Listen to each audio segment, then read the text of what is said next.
민수기 9장 15절부터 23절까지 돌아가면서 한 절씩 읽겠습니다.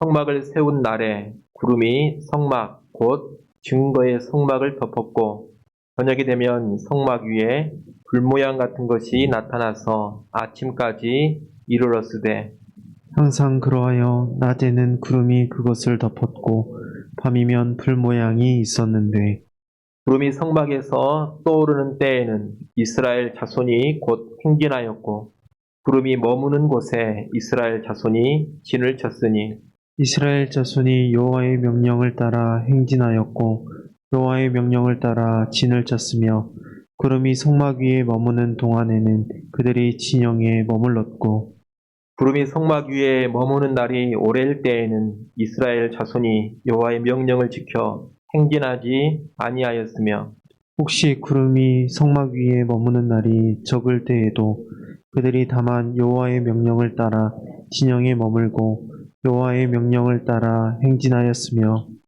혹시 구름이 저녁부터 아침까지 있다가 아침에 그 구름이 떠오를 때에는 그들이 행진하였고 구름이 밤낮 있다가 떠오르면 곧 행진하였으며 이틀이든지 한 달이든지 1년이든지 구름이 성막 위에 머물러 있을 동안에는 이스라엘 자손이 진영에 머물고 행진하지 아니하다가 떠오르면 행진하였으니 같이 봅니다. 곧 그들이 여호와의 명령을 따라 진을 치며 여호와의 명령을 따라 행진하고 또 모세를 통하여 이르신 여호와의 명령을 따라 여호와의 직임을 지켰더라. 아멘. 오늘 본문은 성막을 세운 날 그 성막에 불 구름 기둥이 임하였고 그 뒤로 이스라엘 백성들이 그 불 구름 기둥의 인도를 따라 광야를 행진했음을 알려주는 말씀입니다. 우리는 먼저 오늘 본문 15절 16절에서 두 가지 내용을 짚고 가야 되겠습니다. 하나는 15절에 나온 것처럼 성막을 증거의 장막이라고 부르고 있다는 겁니다. 성막을 증거의 장막이라고 부르는 것은 성막의 지성소 안에 안치된 법궤 안에 십계명의 두 돌판 때문입니다. 십계명에 기록된 두 돌판을 증거의 돌판 그렇게 부릅니다. 그리고 이 십계명의 돌판을 보관한 법궤는 뭐라고도 부르느냐? 증거궤라고도 부릅니다. 따라서 성막을 증거의 장막이라고 하는 것은 무엇 때문이냐? 이 십계명의 말씀 때문입니다. 하나님의 증거의 말씀이 있기 때문에 성막을 증거의 장막 이렇게 부르고 있다는 겁니다. 이것은 성막의 핵심이 십계명의 말씀이라는 것을 알려줍니다. 다시 말해 하나님의 임재가 있는 성막의 핵심은 뭐냐? 십계명으로 대표되는 하나님의 말씀입니다.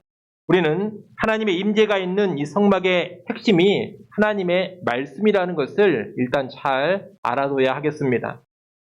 또 하나는 불기둥, 구름 기둥에 대한 이해입니다. 오늘 보면 15절, 16절에 보면 낮에는 구름이 성막을 덮었고 밤에는 성막 위에 불 모양 같은 것이 나타났다 그렇게 말하고 있습니다. 그래서 흔히 뭐라고 하느냐? 낮에는 구름 기둥이 그리고 밤에는 불 기둥이 이스라엘을 인도했다 그렇게 말합니다. 하지만 이것은 정확히 말하면 불, 구름, 기둥 이렇게 말해야 합니다. 불 기둥이 따로 있고 구름 기둥이 따로 있는 것이 아닙니다. 불과 구름이 합체되어 있는 겁니다. 불 또는 강력한 광채 화염이 안에 있고 그 밖을 구름이 감싸고 있는 그런 모양으로 이해를 하시면 되겠습니다. 출애굽기 40장 38절 말씀을 한번 보겠습니다. 출애굽기 40장 38절입니다.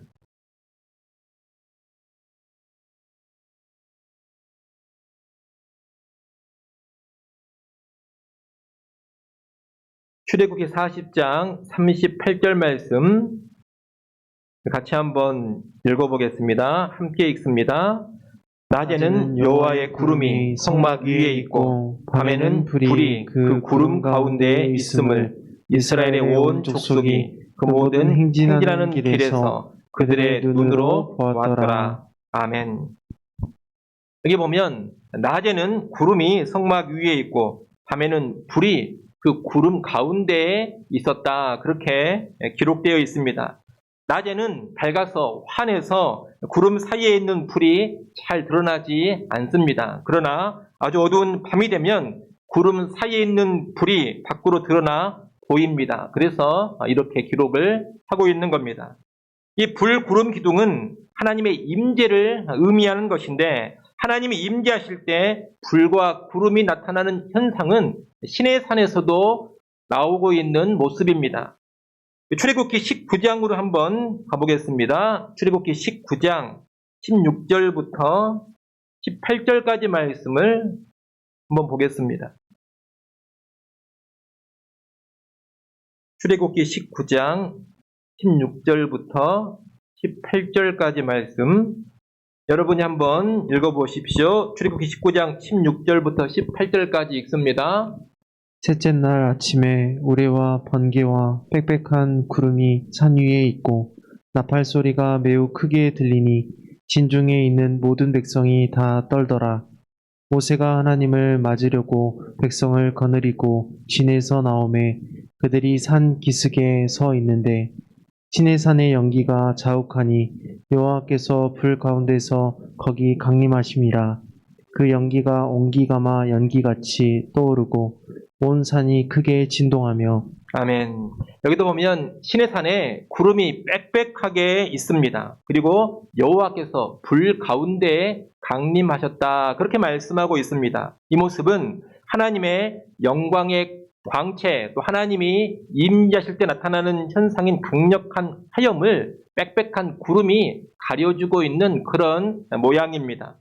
이렇게 하나님은 시내산에 강림하실 때 구름으로 빽빽하게 둘러싸여 있는 불 가운데 강림을 하셨던 겁니다.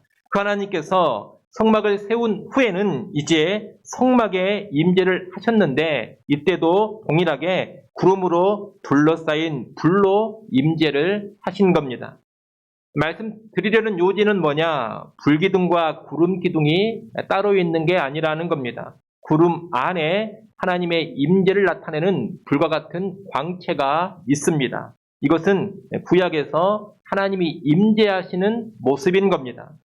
지금 이스라엘 진영 가운데 있는 성막에 불, 구름 기둥이 임한 것은 하나님께서 이스라엘 가운데 임재하심, 하나님이 이스라엘과 함께하심을 상징적으로 보여주는 것입니다. 하나님은 지금 저 하늘 높이 계신 것이 아닙니다. 또는 신의 산에 계신 것이 아닙니다. 하나님은 성막을 통해서 이스라엘 백성 가운데 거하시면서 자기 백성과 지금 함께하고 계시는 겁니다. 신약시대로 오게 되면 하나님의 이 함께하심이 더욱 차원이 높아져서 믿는 우리 안에 하나님께서 직접 거하시며 함께하십니다. 구약시대에는 백성들 사이에 지어져 있는 성막이라든가 성전 같은 그런 건물 공간에 하나님이 임재를 하셨습니다. 그런데 이제 신약시대에는 우리 안에 직접 임재하시며 우리와 함께하고 계신다는 겁니다. 일단 우리는 15절, 16절을 통해서 방금까지 말씀드린 이런 내용들을 잘 알아두시면 좋겠습니다. 이어지는 오늘 본문 17절로 23절은 이스라엘 백성들이 성막 위에 구름을 통해 보여주신 하나님의 뜻을 따라서 머무르고 행진하였음을 보여줍니다. 이스라엘 백성들은 성막 위에 구름이 뜨면 장막을 거두고 행진을 했습니다. 그러다 성막 위에 구름이 머무르면 구름이 머무른 그곳에서 행진을 멈추고 진을 쳤습니다. 이 구름이 머무르고 떠오르는 시기, 때는 하나님만 알고 계십니다. 하나님은 이스라엘의 이동 경로를 미리미리 알려주신 적이 없습니다. 오늘은 내가 어디까지 너희를 끌고 가겠다. 오늘은 어디에서 쉬겠다. 또 머무르게 된 이곳에서 앞으로 며칠 동안 우리는 진을 치고 머무를 것이다. 이렇게 미리미리 알려주시지를 않았다는 겁니다. 멈추어야 할 때, 쉬어야 할 때, 일어나 행진해야 할 때를 하나님은 아무 말씀 없으시다가 딱 그때가 되면 구름을 통해 알려주셨다는 겁니다. 그렇기 때문에 이스라엘 백성에게 요구되는 것은 때를 미리 파악하고 그때가 언제인지를 감지하는 것이 아닙니다. 그런 능력은 이스라엘에게 필요가 없습니다. 오직 무엇이 필요하냐? 구름을 주시하면서 구름을 통해 그때그때 알려주시는 하나님의 뜻에 즉각 순종하는 그런 태도가 필요한 것입니다. 이스라엘은 자기들의 계획이라든가 자기들의 오남, 자기들의 기분을 앞세우면 안 됩니다. 구름을 통해 보여주신 하나님의 뜻을 앞세우면서 철저하게 그 뜻에 따라서만 그때그때 움직여가야 하는 겁니다. 이 구름이 성막위에 머무는 날이 오래일 때에는 한 달을 넘어 1년이 될 때도 있었습니다. 이런 때에는 상당히 지루하고 막막할 수가 있습니다. 하지만 이런 때에는 인내하면서 계속해서 그 자리에 머물러 있어야 했습니다. 반대로 구름이 성막 위에 머무는 날이 적을 때도 있습니다. 머무는 날이 적을 때에는 하룻밤만 구름이 머물고 다음날 아침에 구름이 뜰 때도 있었습니다. 이런 때는 상당히 번거롭고 피곤합니다. 어린아이들도 있고 가축까지 동반하고 있는 이 수많은 이스라엘 백성들이 장막을 치고 걷는 일은 결코 쉬운 일이 아닙니다. 상당히 번거로운 일입니다. 그래서 진을 한번 치면 진을 친 김에 여기에 좀 더 머물렀으면 그런 마음이 얼마든지 들 수가 있습니다. 그러나 구름이 뜨면 딱 하룻밤만 머물러 타더라도 즉각 장막을 다 걷고 행진을 해야 했던 겁니다. 이런 때에는 적극적인 열심이 필요합니다. 피곤함, 번거로움을 다 극복하고 열심을 품고서 즉각적으로 순종을 해야 했던 겁니다. 이렇게 이스라엘은 구름을 통해 보여주시는 하나님의 뜻만 앞세우면서 때로는 인내하면서 또 때로는 적극적인 열심으로 행동하면서 광야의 생활을 해야 했습니다. 가나안을 향해 가는 이 여정에서 중요한 것은 결코 빨리 가는 것이 아닙니다. 또 멀리 가는 것도 아닙니다. 빨리 가는 것이 중요하지 않고 멀리 가는 것이 이 광야 여정에서는 중요하지 않습니다. 오직 무엇이 중요하냐? 하나님의 인도를 받으며 하나님과 함께 가는 것이 중요했던 겁니다. 특히 이스라엘을 인도하는 이 구름은 증거의 장막이라 불리우는 성막 위에서 이스라엘을 지도해 가고 있습니다. 증거의 성막, 증거의 장막이란 서두에 말씀드린 것처럼 십계명의 말씀을 강조한 것입니다. 이 성막은 증거의 성막, 다시 말해 말씀의 성막, 말씀의 장막입니다. 이스라엘 인도하는 구름은 이 말씀의 장막 위에서 움직이고 있었던 겁니다. 이것은 하나님의 인도가 본질상 말씀의 인도라는 것을 상징적으로 보여주는 겁니다. 그래서 이스라엘 백성이 구름의 인도를 받아가는 것을 오늘 본문에서는 줄곧 뭐라고 이야기하느냐? 여호와의 명령을 따른 것이다. 그렇게 말합니다. 18절 상반절을 보십시오. 거기 보면 이스라엘 자손이 여호와의 명령을 따라 행진하였고 여호와의 명령을 따라 진을 쳤으며 이렇게 되어 있습니다. 또 19절도 보십시오. 19절에 보면 구름이 성막 위에 머무는 날이 오래일 때에는 이스라엘 자손이 여호와의 명령을 지켜 행진하지 아니하였으며 라고 합니다. 20절도 보십시오. 혹시 구름이 성막 위에 머무는 날이 적을 때에도 그들이 다만 여호와의 명령을 따라 진영에 머물고 여호와의 명령을 따라 행진하였으며 라고 합니다. 23절 말씀도 여러분이 한번 읽어보십시오. 23절 읽습니다. 곧 그들이 여호와의 명령을 따라 진을 치며 여호와의 명령을 따라 행진하고 또 모세를 통하여 이르신 여호와의 명령을 따라 여호와의 직임을 지켰더라. 아멘. 이렇게 여호와의 명령이라는 말이 계속해서 반복되어 나오고 있습니다. 근데 이 명령이라는 표현 자체가 뭘 내포하고 있는 것이냐? 여호와의 말씀을 내포하고 있는 겁니다. 여호와의 말씀을 전제하고 있기 때문에 명령이라는 단어를 쓰고 있다 이 말입니다. 이스라엘 백성은 여호와의 말씀대로 여호와의 명령대로 행했던 겁니다. 이스라엘 백성이 이렇게 증거의 성막 위에 있는 구름에 의해서 여호와의 뜻을 알고 그 명령에 따라 행한 것은 오늘날 우리 그리스도인들의 삶이 어떠해야 하는지를 잘 가르쳐 줍니다. 여러분, 오늘 우리에게는 눈에 보이는 어떤 구름이 떴다 머물렀다 하면서 우리를 인도해 가지 않습니다. 그러나 하나님은 하나님의 말씀으로 우리를 인도해 가십니다. 우리는 증거의 성막 위에 구름이 상징하는 바 말씀의 인도를 받아가야 하는 겁니다. 오늘 우리에게 눈에 보이는 구름은 없습니다. 하지만 구름보다 더욱 온전하고 완전한 계시의 말씀, 하나님의 말씀이 주어져 있습니다. 그래서 우리 신자들은 이제 그 하나님의 말씀의 인도를 받으며 이 땅에 하루하루를 살아가는 것이고 인생의 여정을 나아가는 겁니다. 시편 119편 105절에 보면 여러분 잘 아시는 말씀이 나옵니다. 주의 말씀은 내 발의 등이요 내 길의 빛이니이다. 이것은 우리를 인도하시는 하나님의 말씀에 관한 설명입니다. 하나님의 말씀이 우리 발의 등, 우리 길의 빛이 되셔서 우리의 인생, 우리의 삶을 이끌어 주신다, 인도해 가신다, 이런 말입니다. 여러분, 우리는 자기의 뜻, 자기 생각을 따라서 행하고 자기 계획을 따라, 자기 뜻을 따라 살아가는 그런 존재가 아닙니다. 우리가 예수 믿어 하나님의 백성이 되었다면 오늘 본문의 이스라엘처럼 철저하게 하나님의 말씀만을 앞세우고 그 말씀만을 따라서 살아가야 하는 겁니다. 우리는 우리 멋대로 인생의 방향을 정하지 않습니다. 우리 마음 내키는 대로 인생의 목적을 설정하지 않습니다. 인생의 목적, 인생의 방향을 하나님의 말씀에 따라서 정합니다. 청년의 시기를 어떻게 보내야 할지, 이성교제나 연애를 어떻게 해야 할지도 내 기분 내키는 대로 하는 것이 아닙니다. 하나님의 말씀을 따라 말씀의 인도를 받으면서 해야 합니다.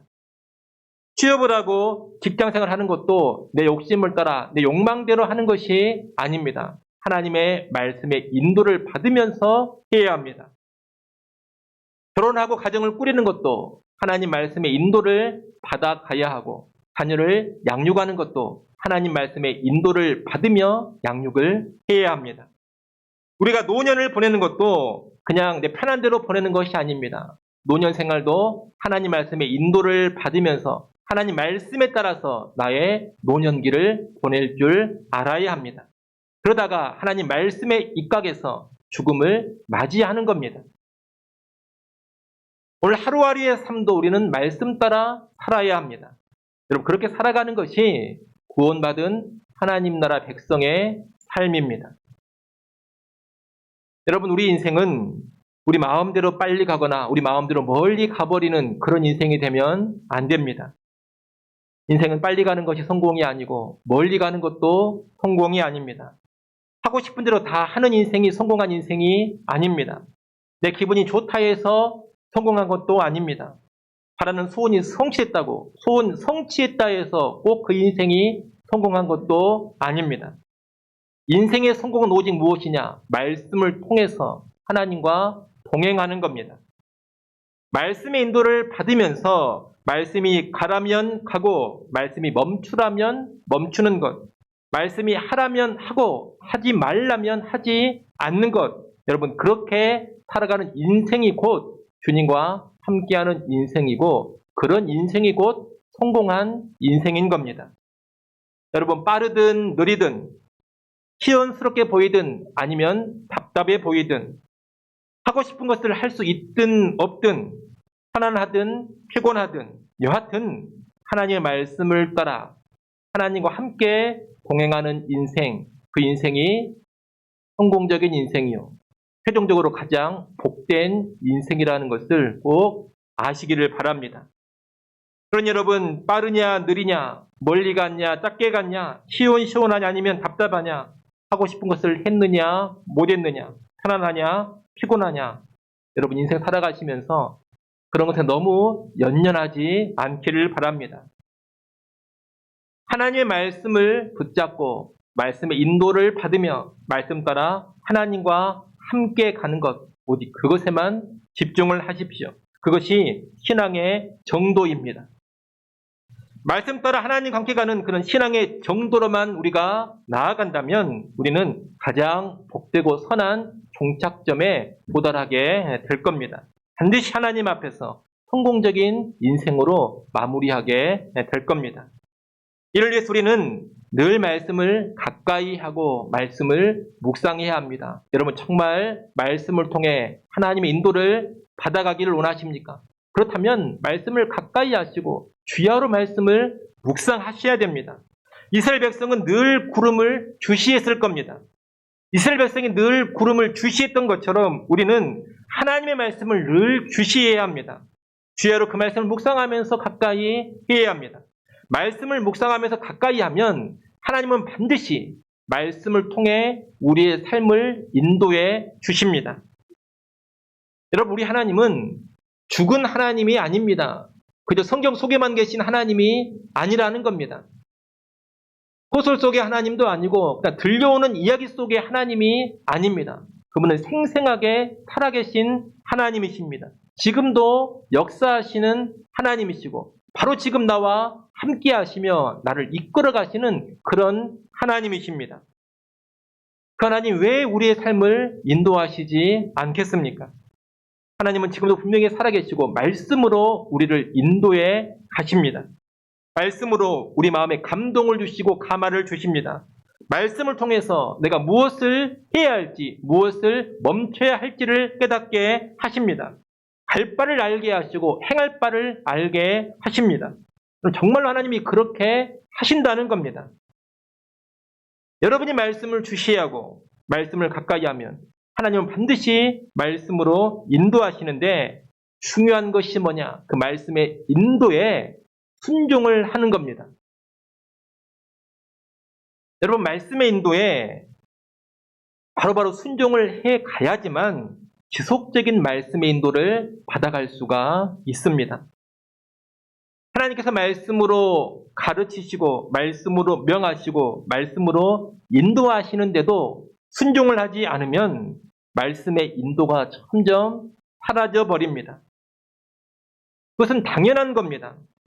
인도해 주시는 것을 자꾸 거부해 버리는데 어떻게 계속해서 인도를 해 가시겠습니까?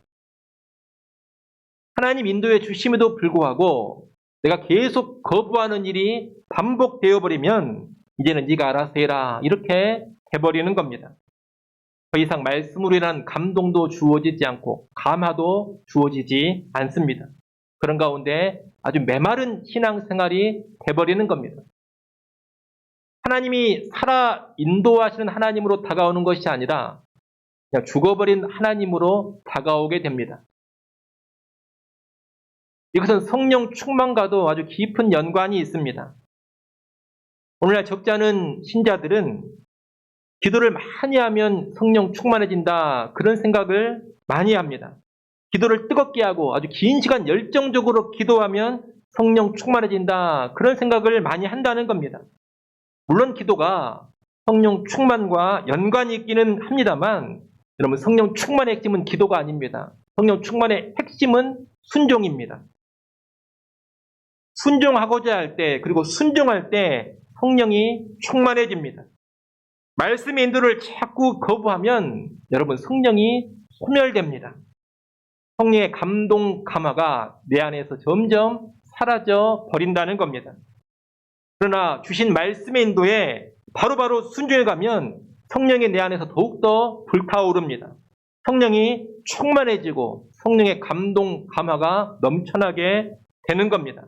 말씀을 통해 알려주시는 하나님의 뜻을 더 잘 깨닫게 되고 더 잘 분별하게 됩니다. 그리고 하나님의 인도에도 더욱더 예민해지고 민감해집니다.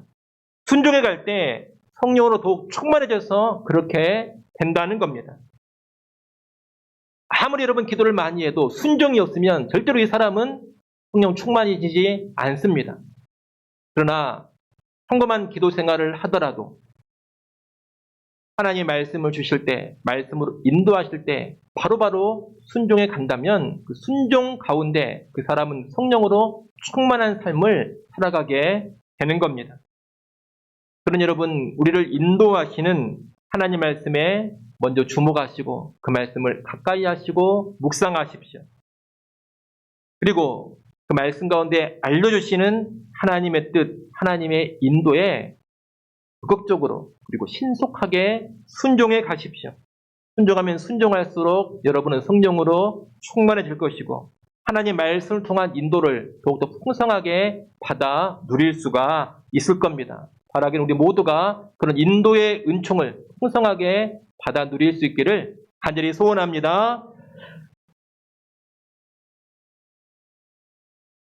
이 시간에 찬양하고 같이 한번 기도하겠습니다.